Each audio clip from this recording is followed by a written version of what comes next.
Over a year ago, Capcom released the remake of the critically acclaimed Resident Evil 4. This remake was given the pretty daunting task of recapturing the magic that the original captured 2 decades ago, whilst also trying to bring the game back up to modern day standards. As someone who loves the original, the idea of my favorite Resident Evil game being remade on the RE engine like RE2 and 3 was very exciting. However, like many fans, I still had my worries. There was this overwhelming fear that the cheesy charm of the original would be replaced by the new, grounded feel of Resi 7 and the remakes that were paired alongside it. And the initial reveal trailer supported those worries. What we saw in that trailer was a much darker and grittier atmosphere, with the cheesy action of the original being completely absent. More horror in Resident Evil 4 was something that I was completely for, but the removal of the cheesiness, the removal of this over-the-top action, I don't know. That over-the-top action, that cheesiness, was integral in making the original RE4 feel special. So, you could imagine my relief when Resident Evil 4 Remake released and displayed that it didn't get rid of any of that. I was blown away by just how much they were able to improve upon the original. The gameplay was fluid yet faithful, the visuals straight up looked like art, and yes, the cheesiness and action was preserved, even with the emphasis on horror. Today, I'm gonna be talking about the game's opening, and how it immediately had me sold on this remake from the get-go. So, let's dive straight into the depths of this brutal Spanish village. The remake opens with a scene that was never seen in the original game. A group of cultists horrifically off a terrified woman as they quietly mumble to themselves. This additional scene is great because it automatically paints a darker picture for the tone of this remake story, as well as add a layer of mystery and intrigue into the enemies we will be fighting throughout this game. We then fade into the memories of our main protagonist, Leon, as he reflects on the events of Resident Evil 2 and being recruited into a secret government program, in which he works directly under the US president. The zombie outbreak in Raccoon City has very clearly taken a huge toll on Leon's psyche. He has a massive case of survivor's guilt. He feels at fault for not being able to save everyone he came across in Raccoon City. Helping people is why he got into this line of work in the first place, so he feels like he failed in his job. He failed in his mission of saving these survivors. However, he's on a new mission, a mission in which he cannot fail.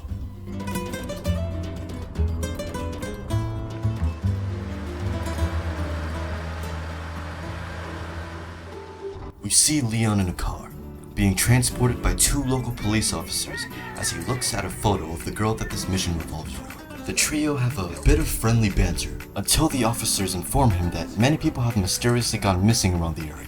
It's not just the girl he's looking for. It's apparent that the woman Leon's looking for is very important, but who is she? They pull over and the driver steps out to take a piss. He then decides to explore even deeper into the woods after hearing somebody, but he never comes back. Waiting in the car, Leon eventually decides to also step out and look for the missing officer.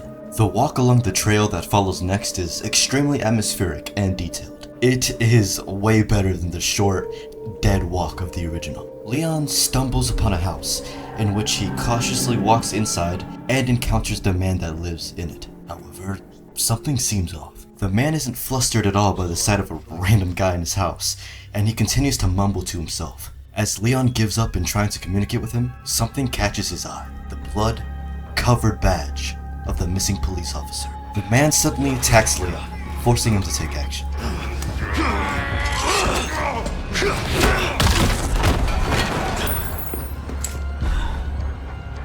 Leon has some strong legs. As he explores into the basement of the house, he finds the officer dead. Hey!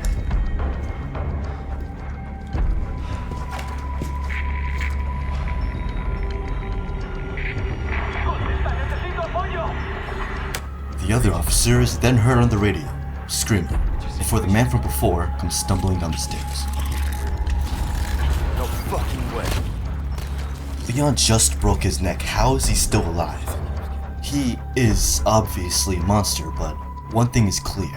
This is no zombie.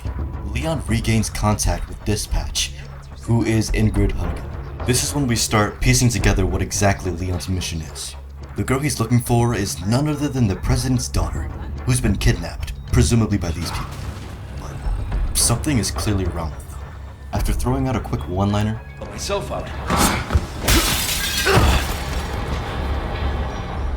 Leon continues to push further to locate the president's missing daughter, until he eventually reaches the village square.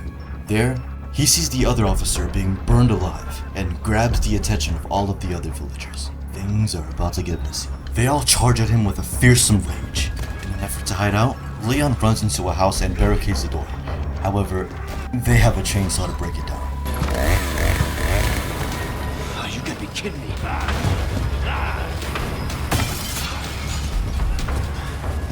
Leon can do nothing but fight and fight and fight until eventually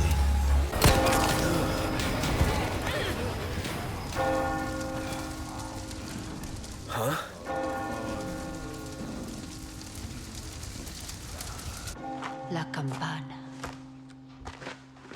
Hay que obedecer. Leon is left standing in confusion as all of the other villagers turn their backs and walk away, literally saved by the bell. Without any other words, Leon blurts out one question. Where's everyone going? Bingo?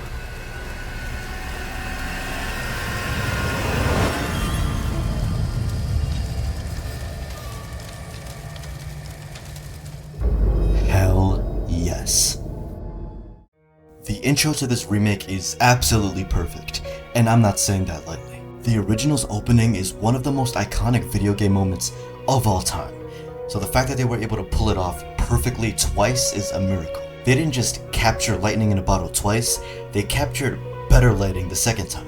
Many aspects of the intro were either expanded upon or improved upon, like, for instance, the exposition Leon gives in the beginning. It's now much more relevant. The downfall of Umbrella is cool to hear about, but it really doesn't matter for this game's story at all, but Leon's Survivor's Guild does. This exposition and everything that follows it follows the same main beats as the original. However, it's given much more atmosphere and certain things are expanded upon to give a more cinematic and nuanced narrative. This intro perfectly establishes what you can expect from this entire game.